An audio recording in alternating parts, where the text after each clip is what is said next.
Hello and welcome back to the channel. I'm so glad you're here. Tonight, I want to take you on a quiet, emotional journey through a story called A Place Called Home.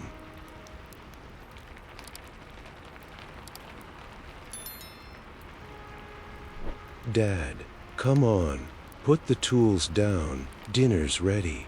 If you don't eat now, the soup's gonna get cold. Clara's voice floated warmly from the kitchen, filling the little country house in rural Tennessee with a sense of home that George hadn't felt in years. He set his hammer on the workbench and looked up from the wooden birdhouse he'd been tinkering with all afternoon. The fading sun cast golden streaks through the dusty garage window. 10 years. Had it really been that long? Back when Clara's mother, Belize, passed away from breast cancer. Clara had only been 10, still just a little girl with oversized glasses and her mother's warm eyes. George had stepped into the role of stepfather overnight. He'd promised Elise on her deathbed he would raise Clara as his own. And he'd done just that. Now she was 20, a woman grown, cooking catfish stew from scratch and running the kitchen like her mother used to. George washed his hands, dried them on the towel that hung from the back door, and made his way to the kitchen. The smell hit him before he even sat down, spicy, tangy, just like Elise used to make it. He smiled. Well, he said, easing himself into the creaky wooden chair. What's the occasion? You don't usually make catfish stew unless you're trying to sweet-talk me into something. Clara giggled, pouring sweet tea into his glass. Nothing big. I just harvested the scallions out back this morning. Took him to the farmer's market and made a little cash. Saw some fresh catfish and figured, why not? You haven't had it in a while. George rubbed the towel around the back of his neck, suddenly flushed with emotion. You know, you look more like your mother every day. Elise used to do the same thing. Cook this exact meal when she wanted me to fix the leaky sink or take her to the flea market. Clara rolled her eyes playfully. Don't compare me to Mom. I don't have a secret motive. Just feeding my old man. Nell, eat, or I'll be insulted. George chuckled, taking his first spoonful. The warmth of the soup worked its way into his chest. Memories of Elise danced at the edge of his mind, her laughter, her perfume, the way she hummed while folding laundry. He looked across the table at Clara.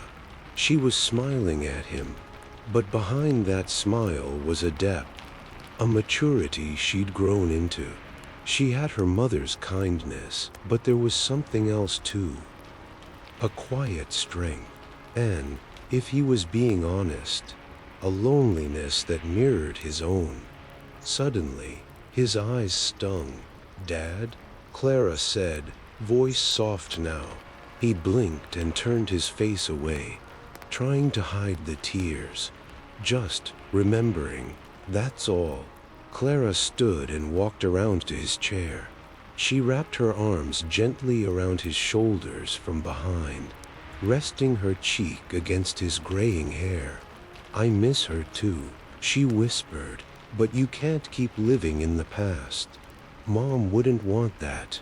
He reached up and held her arm with one hand, feeling the warmth of her touch. The house had grown too quiet in recent years. After Clara finished high school, she stayed around, helped with the garden, worked part-time at the feed store, but George could feel her slipping into a role too big for someone her age. Taking care of him, you know, Clara said, still holding him. If you ever feel too alone, I wouldn't blame you if you started seeing someone again. George stiffened a little. I mean it, she added quickly. You're still young. Mom's been gone a long time. I just want you to be happy." He managed a nod, though the words didn't quite land. After all these years, dating again felt almost like betrayal. But Clara's gesture, her willingness to speak the unspeakable, left him strangely moved. There was silence between them for a moment. Not awkward, just heavy. And yet, it wasn't the first time Clara had done something like this. She was affectionate by nature, always had been. When she was younger, she'd drape herself over his shoulders, beg for lunch money, or pout until she got to stay up late. It had always been harmless, but now she was grown. And tonight, for the first time, George felt a subtle shift in the air, something harder to name. She finally pulled away and walked back to her seat, fixing her eyes on the steaming bowl in front of her. "Eat up," she said, smiling. "Don't make me guilt trip you into it." He laughed, a little too loudly. As the meal went on, George watched her carefully. Clara chatted about her day. The old man who tried to haggle her down 50 cents at the market, and her latest attempt at baking sourdough. But George's mind wandered, not inappropriately, not consciously, but toward a memory of Elise. Then another, and then a flicker of confusion. Because Clara's voice, her kindness, even her stubborn little smile, was beginning to resemble her mother's, not just in look, but in presence. And as night fell across the Tennessee hills, George suddenly feared he was losing his grip on where the past ended and the present began. That night, the air was thick with the sound of crickets. The soft rustle of trees outside George's window blended with the hum of a box fan propped in the corner of the room. His old bones ached a little more than usual. Something about the weather always told him when rain was coming. He lay in bed staring at the ceiling, trying to fall asleep, but his mind kept circling the same uneasy thought. Clara is becoming too much like Elise. Not just in looks, though that resemblance had always been uncanny. It was in the way she moved, the soft way she spoke to him, the warmth she radiated when she reached out to comfort him. George wasn't a man given to wild imaginations, but tonight his thoughts tugged at the edges of decency, and he hated himself for it. He turned over, frustrated. "You're her father," he told himself. "Maybe not by blood, but by heart. You raised her." He groaned quietly, scolding his own weakness, and closed his eyes. Just as he was drifting off, a faint sound stirred him. It was a soft cough. Then another, muffled, from Clara's room on the other side of the hall. He sat up. Is she sick? The hallway was dim, but he didn't bother turning on the light. He'd walked these creaky floorboards 1,000 times. Her door was slightly ajar, odd. Clara always closed her door at night. He hesitated, then knocked gently. "Clara?" No answer. He pushed the door open, and the warm yellow light from her bedside lamp glowed across the room. She was lying beneath the sheets, curled on her side, her face turned away from the door. "Clara?" he said again. Stepping inside, she stirred slowly, then turned toward him. Her cheeks were flushed. "I'm fine, Dad," she murmured, voice low and breathy. "Just got a chill." George approached her bed and placed the back of his hand on her forehead. It was cool, too cool. She wasn't sick. Clara reached up, briefly touching his hand. Her eyes held his a moment too long. "I didn't mean to wake you," she said softly. George's heart thumped in his chest. He pulled his hand away and stood up straight. You should get some rest. I know, she paused, but sometimes I feel like you don't sleep either. That caught him. I sleep fine. No, you don't, she said, voice barely audible. You walk around at night. You think I don't hear? He didn't respond. Clara sat up slightly, the blanket slipping off her shoulder. You're lonely, aren't you? He blinked, unsure what to say. You think I don't understand. But I do. Her voice was calm, measured. I know what loneliness feels like. It eats at you. George stepped back, shaking his head. Clara, we shouldn't, this conversation. She reached out and gently touched his wrist. You've been everything to me. You raised me, protected me, but you also gave up everything for Mom. For me. George's face tightened. The air was suddenly too thick. It was the right thing to do. And it still is, she whispered. But that doesn't mean you don't need something for yourself, too. He looked down at her, her dark eyes shining in the soft light, her voice dangerously soothing. For one trembling second, he couldn't move. Then, as though waking from a spell, George pulled away. I'll see you in the morning, he muttered, and turned, nearly stumbling over the edge of the doorway as he left. Back in his room, he sat on the edge of the bed, breathing heavily. He ran his hands through his thinning hair, sweat gathering at his temples. What the hell is wrong with me? She was right. He was lonely, terribly, painfully lonely. Some nights the silence in that house rang louder than any storm. But he also knew he had a line, and tonight he had come dangerously close to crossing it.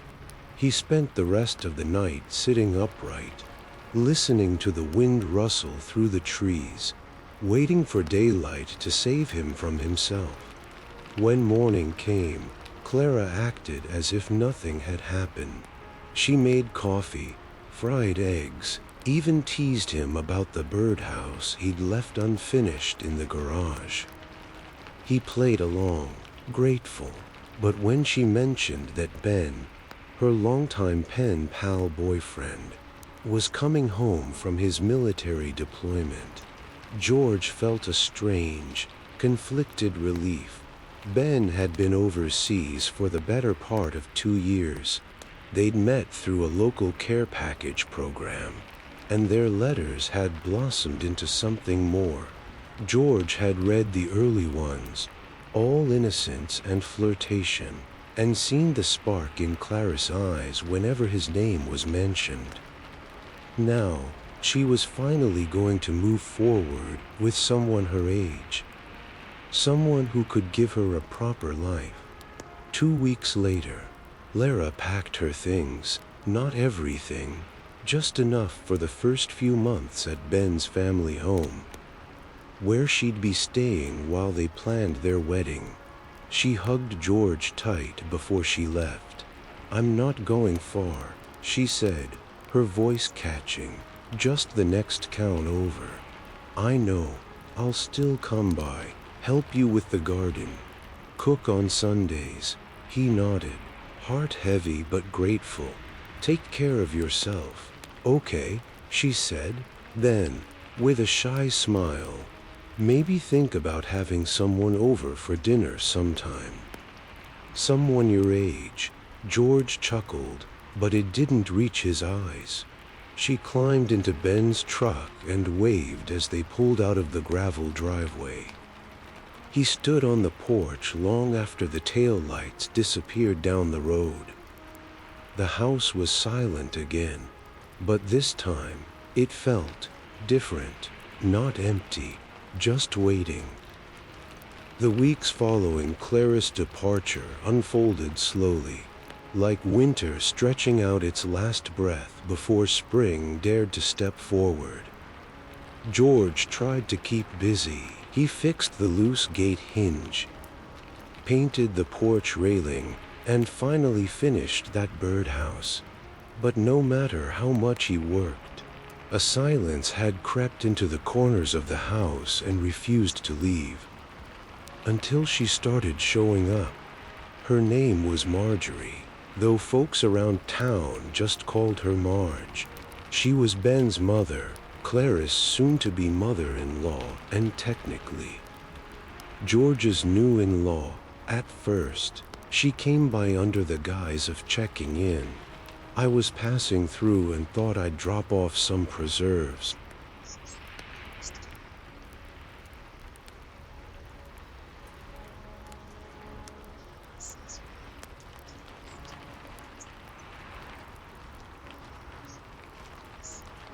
Not expecting she'd actually take it. But she did. They talked for a while.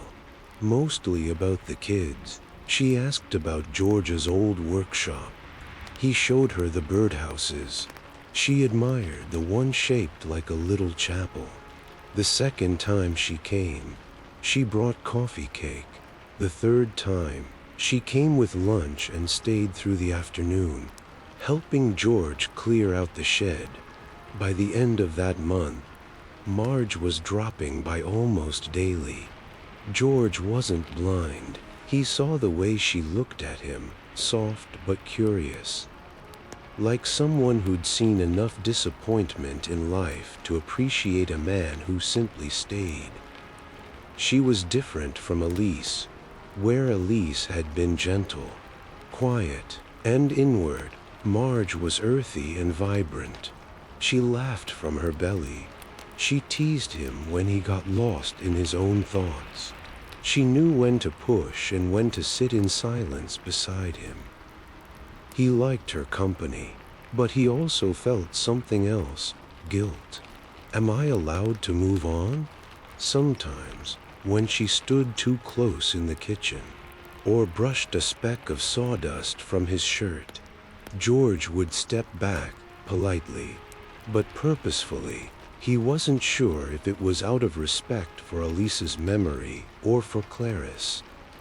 One warm afternoon in May, Marge came by as usual, but instead of baked goods or gardening gloves, she carried a small folding chair. "I'm not here to work today," she said. "I figured you might want to take a break. Sit a while, talk." George blinked, then nodded. They sat under the oak tree, where the shadows stretched long across the grass. Birds chirped overhead. The wind carried the scent of lilacs. "Clara's happy," Marge said, sipping iced tea. "Ben says she's even picked out a dress." George nodded, his throat tight. "She loves you, you know," Marge added. "Talks about you like you're her real dad." "I know," he said softly. Marge turned toward him, her gaze steady. "You've been alone a long time." He looked away. "I'm not saying anything needs to change overnight," she continued, "but we're not getting any younger. And you're a good man, George, a real good man." Her words touched something tender in him, something that had been buried for years beneath duty, guilt, and grief. "I don't know how to do this anymore," he admitted. She smiled. "Start with coffee. I'll bring pie." That Sunday, George set out 2 cups on the kitchen table. He'd trimmed his beard, put on a clean flannel shirt, even dusted the mantel. When Marge knocked, he didn't hesitate to answer. They talked. They ate. She told stories from her younger days, some funny, some sad. He shared memories he hadn't spoken aloud in years. And when she reached across the table and gently rested her hand on his, he didn't pull away. That night, as George lay in bed, a strange warmth settled in his chest. He thought of Clara, of the lease, of all the years he'd spent trying to do the right thing. Maybe this, letting someone in again, was the next right thing. A few weeks later, Clara stopped by unexpectedly. She walked into the kitchen and froze for a second when she saw Marge at the sink, humming as she washed dishes. George was just finishing a pot of coffee. Clara raised an eyebrow. "Well, this is new." George grinned sheepishly. "She brought pie." Marge wiped her hands and kissed Clara on the cheek. "Your dad makes a damn fine cup of joe." Clara smiled, glancing between them, then slowly sat down. "I think Mom would have liked this," she said after a moment. George swallowed hard. "You sure?" She nodded. "You're not meant to be alone." Dad. That one word, Dad, was all it took to undo him. He reached across the table and clasped her hand. "I'm proud of you, Clara." She smiled, eyes glassy. "I'm proud of you too." Outside, the wind shifted. A few early leaves danced across the yard, golden and light. A new season had arrived, not with a storm, but with quiet hope. And George, for the first time in a long while, felt ready to open the door and let it in. A year passed. The seasons came and went in their usual rhythm, spring's soft rebirth, summer's golden haze, autumn's quiet surrender, and winter's hush. But inside George's home, things felt different now, warmer, livelier, and filled with laughter again. Clara and Ben had settled into married life just a few blocks away. And Marge, well, Marge had quietly, naturally, and completely moved in. There was no announcement, no ceremony, just a toothbrush in the bathroom one week, her teen bugs lining the shelf the next, and soon enough, her reading glasses resting beside George's on the nightstand. They shared routines now, Sunday breakfasts on the porch, Wednesday market runs, evening walks past the creek where fireflies danced just above the tall grass. Marge filled the space in George's life he never thought could be filled again, not replacing Elise. Never that, but adding a new chapter to the story he'd almost given up writing. One afternoon, Clara came over with a covered dish and a secret smile. George opened the door. "You brought dinner?" "Not just that," she said, stepping inside. "I brought news." She sat them both down, George and Marge, and took a deep breath. "I'm pregnant," she said, the words soft and shining. Marge gasped, then immediately clutched Clara's hands in hers. "Oh, honey." George froze. Something clutched tight in his chest. And then, just like that, it broke open. His eyes filled with tears, and he let out a laugh that sounded like relief. "A baby," he whispered. "You're gonna be a mom." "And you," Clara said, her eyes glowing. "You're going to be a grandpa." That night, George sat on the porch alone, a blanket over his knees, stars shimmering above. He stared into the dark yard, thinking about Elise, thinking about the long road he'd traveled, through grief, through love, through rediscovery. Marge came out and sat beside him, her hand slipping into his like it had always belonged there. "What you thinking about, cowboy?" He chuckled. "How strange life is." She smiled. "Strange is not always bad." "No," he said, "not bad at all." They sat in silence, the kind of silence that didn't need to be filled. When the baby was born, a girl named Elena, George was the first to hold her after Ben and Clara. His hands, worn from decades of work and loss and love, cradled the tiny, perfect weight of her. She opened her eyes and blinked up at him, as if recognizing something ancient and tender in his gaze. "Hi there," George said, voice cracking. "You're gonna have a good life. You hear me?" Behind him, Marge dabbed her eyes and whispered, "She's beautiful." Clara smiled. "She's lucky." George didn't answer. He just held Elena a little tighter, letting the moment brand itself into his memory like the smell of rain on warm earth. The years that followed were quiet but rich. Clara and Ben raised Elena with love. George built her a swing. Then at Treehouse, Marge baked cookies and read stories and sang lullabies with a husky voice that made the little girl giggle. Elena called George Pops and Marge Grandma. And the house, once so still and cold, now echoed with the music of life. 10 years later, when George passed peacefully in his sleep with Marge's hand in his and Elena's drawing taped to the wall, everyone who knew him said the same thing. He had a hard beginning, a heavy middle, but oh, what a beautiful ending. At the funeral, Clara stood beside her daughter and told the story of the man who raised her with patience and grit, of the woman who came into his life when the night was longest, of the home they made, not perfect, but filled with grace. And when Elena stood at the podium, barely 12 but speaking like someone much older, she said simply, "My pops taught me that love doesn't always show up when you expect it. But when it does, you hold on, and you say thank you." Life's greatest blessings often come not in youth, but after hardship.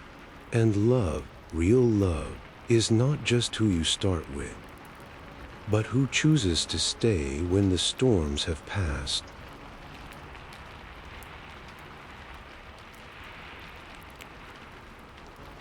And that was A Place Called Home. If this story touched something in you, let me know in the comments. Have you found your place called home? Thank you for spending this quiet moment with me. Until next time, take care of yourself, take care of each other, and remember, sometimes the most beautiful journeys don't lead us far, they lead us back. Good night.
Bye.